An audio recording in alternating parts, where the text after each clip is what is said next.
میرے بھائی جناب مشہدی صاحب نے اور ان کی رفقا نے دروازے پہ کسی کو کھڑا تو نہیں کیا ورنہ کہ وہ شناختی کارڈ چیک کرے، وہ پوچھے کہ آنے والا شیعہ ہے یا سنی؟ جی سنی تو ویسے ہی ہماری جان ہے، ہم تو یہ بھی نہیں پوچھتے کہ آنے والا ہندو ہے یا غیر مسلم ہے یا مثلا عیسائی ہے، کون ہے؟ جی در حسین پہ ملتے ہیں ہر مزاج کے لوگ، در حسین پہ ملتے ہیں ہر مزاج کے لوگ، یہ دوستی کا وسیلہ ہے دشمنی کا نہیں۔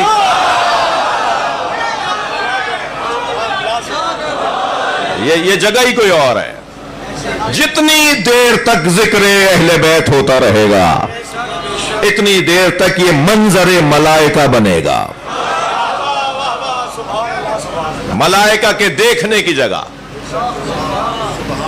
اور میرے اور آپ کے خلوص پر منحصر ہے۔ جتنا ہمارا خلوص مضبوط ہوگا اتنا ہی اس مجلس کی روحانیت بڑھے گی، جتنا میرا یہاں بولنا آپ کا سننا قربتاً اللہ ہوگا اتنا ہی یہاں کی روحانیت میں اضافہ ہوگا، اور جتنی روحانیت سنگین ہوتی چلی جائے گی اتنے ہی فرشتے اتریں گے، اور جب مجلس مکمل ہوگی اور یہ فرشتے واپس جائیں گے تو رہ جانے والے فرشتے کہیں گے تمہارے اندر سے ایسی خوشبو آ رہی ہے جو ہم نے کبھی نہیں سونگھی۔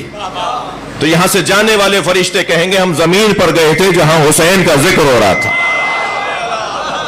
وہ کہیں گے ہمیں بھی لے جاؤ، حدیث سنا رہا ہوں میں آپ کو، وہ فرشتے کہیں گے ہمیں بھی وہاں لے جاؤ، تو وہ جواب دیں گے مجلس تو ختم ہو گئی، انہم متفرقون، یہ اپنے گھروں کو چلے گئے، تو کہیں گے نہیں ہمیں لے جاؤ، ہم اس فرش سے مس ہونا چاہتے ہیں۔ سبحان اللہ، جہاں حسین کا ذکر کرنے والے بیٹھے تھے، لہٰذا وہ فرشتے اترتے ہیں۔ مجلس ختم ہو جانے کے بعد آپ روشنیاں بند کر دیں گے، دروازے بند کر دیں گے، یہ سب پنکھے ونکھے ختم بند ہو جائیں گے، مگر یاد رہے فرشتوں کا نزول باقی رہے گا۔ یہ مجلس اعظم منظر ملائکہ ہے، ملائکہ کے دیکھنے کی جگہ ہے۔ مجھے بہت ساری چیزیں نظر نہیں آ رہی تو اس کا مطلب یہ نہیں ہے کہ وہ نہیں ہیں، میرا دیکھنا معیار کب ہے؟ میرا دیکھنا کب معیار ہے؟ بہت ساری چیزیں ہمیں نظر نہیں آ رہی، ہم نے تو ایسے نابی دیکھے جو دیکھتے تھے، اور ہم نے ایسے بینا بھی دیکھے جنہیں سامنے بیٹھے امام صادق نظر نہیں آئے۔ صلوات پڑھیں محمد و آل محمد۔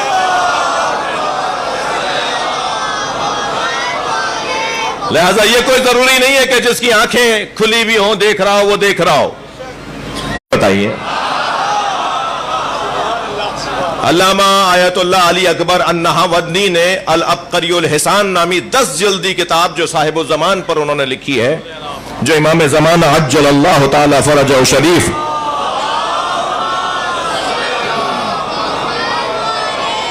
کے احوال پر اور فضائل پر انہوں نے کتاب لکھی ہے، اس کی ظاہراً 3 یا 5ویں جلد کے اندر ان تبرکات کا ذکر کیا ہے جو امام لے کر آئیں گے، جو چیزیں امام لے کر آئیں گے۔ امام حسین کے ذوالجنہ پہ بیٹھ کر آئیں گے، امام تابوت سکینہ کو لے کر آئیں گے، امام انبیاء کرام کے یادگاروں کو اور ان کی میراث کو لے کر آئیں گے، ان کے تبرکات کو لے کر آئیں گے۔ ان میں سے ایک چیز جو امام کے پاس ہوگی وہ ہے ذوالفقار، امام ذوالفقار کو لے کر آئیں گے۔ اس باب میں جا کر علامہ علی اکبر نہاوندی نے ذوالفقار کے فضائل لکھے ہیں، اور اس میں لکھا ہے کہ وہ مولا سے باتیں کرتی تھی ذوالفقار، اور جب مولا چاہتے تھے لمبی ہو جاتی تھی،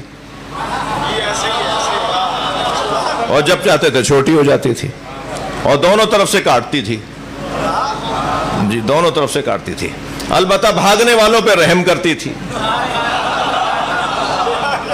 اور سامنے آ جانے والوں کو چھوڑتی نہیں تھی۔ اور کسی نے پوچھا میرے مولا امام جعفر صادق علیہ السلام سے کہ ذوالفقار کو ذوالفقار کیوں کہتے ہیں، تو تھک گیا میرا مجمع، نہیں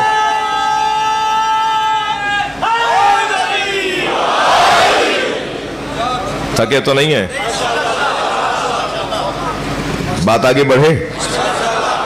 یہ طے ہے کہ حق کبھی کسی کی پیروی نہیں کرے گا،